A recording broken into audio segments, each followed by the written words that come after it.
kuan ba? Kabilin. Maayong buntag. Nata sa trailhead din sa San Carlos Heights. Kauban ako ang Team Umod, mga idol. Oh, pag abot na mo dire, atong una, limpyo. Karon, uy, napay nagtagay oh. Kulapo. Hinahinay lang tag pang limpyo kayong saon. Campers sa mga manganhi, mga hikers. Imposible man sad og ang mga kuan mga biker ni dere kay manglimpyong man gyud mi magdamig tubig para sa dili pulan nato ang mga in charge dere nga sila may makapangsunod sa atong hugaw. Inyong hugaw di ay di niato kay wa man ta magkuyog in town. Hipuson, limpyohon, dapay panty dere.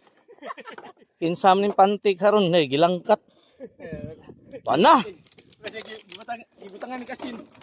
Kasin na. Oo, diya. Kuan man ni. Kanang murag parapol. Oh, mo ni. Badmegs, Jen, Team Umod. Hadere, nang limpyo taon kay ato na lang gisunod ang inyong hugaw nga agi. Amo na lang gisunod. Mo nang gireklamuhan sad sa uban nga like sa Starbucks bitaw. Nagreklamo sila didto kay saba na kaayo ang mga tao. Para saan ni? Gahaling na sila caps nga nangabuak, biyaan lang nila. For sure may niuli gyud ron didto nga nag-itnap na lang kay nabilin ang short. Unsam taon ninyo din hitaon, uy mga anak sa Ginoo. Limpyuhan nato kay para sa pabalikon ta. Mo man sa dili ta maka-blame nga naay registration diha nga 20 pesos lang na. Ha? O di ba? Libre pa day hikers, mga campers, ang bikers ray nagbayad og 20 pesos kada sod. Gamay ra na siya pero daghan tang nakapahimos. Okay, so in town maluoy mo. Oh, ang akong Santa Cruz in town naglisod sugsaka diri tungod sa Oy, saryo dong, salamat kay ani dong. Oh, shout out Outbreak. Santa Cruz sana all. Sunod ni Santil mo, Santaco. Okay, limpyo na. Oh.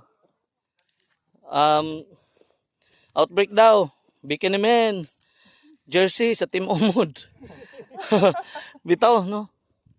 Igo kayo pag abot na to diri na mga buak-buak, gipanghipos nila. Gipanghipos nato. Kung unsa na? Kung maghugaw-hugaw ta, kamausad tamang limpyo no. Oh, sa buwagan tanig asin sila. Oh, nay nagbalay-balay, nanay-nanay sa tatay-tatay. Oh, nasi mga nangabot. Paita in town. So, panawagan ha.